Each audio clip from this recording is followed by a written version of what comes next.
Finishing well. It's the mantra of graduate schools and colleges. It's a concept often preached and pretty much universally accepted.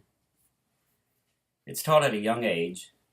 Even my kids' elementary school teaches the importance of finishing well. In sports, there are teams that always seem to up the ante come playoff time. The teams that have lasting power that seem to peak when it matters most. Most teams aren't like that, even though they strive to be. We all want to finish well. We set out on our journey full of anticipation, full of excitement. We have an image in mind of what our day of accomplishment will be like. We imagine how it will feel. We strive to be a valiant warrior, or the MVP of our championship game.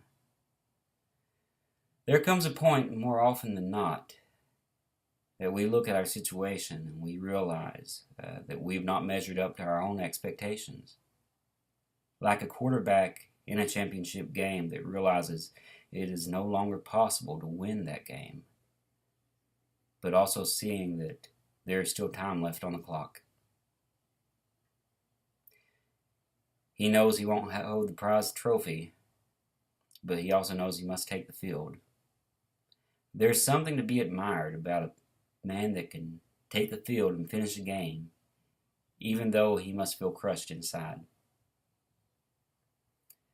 As our journey comes to an end, we still believe in the importance of finishing well. We may feel like we have lost this game.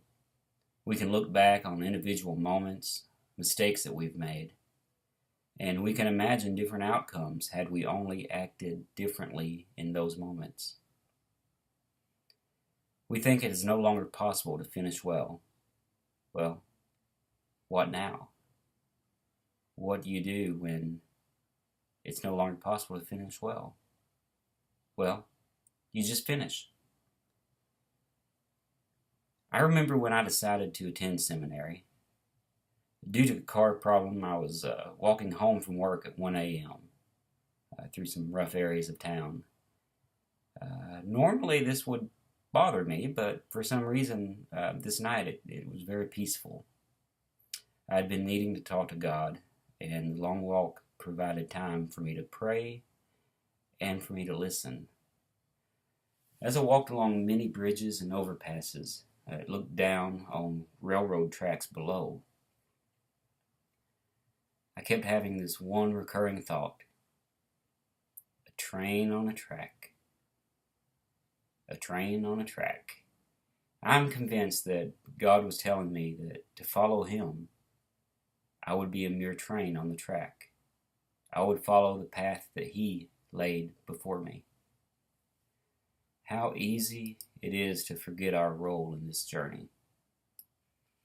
A train may encounter many obstacles: bad weather, driver error, but the train does not lay the track before him. Staying on track, even through obstacles and setbacks, the train will arrive at the intended destination. Finishing well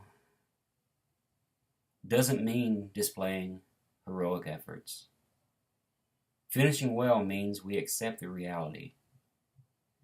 We look at the situation and we realize that we did not perform as well as we had hoped.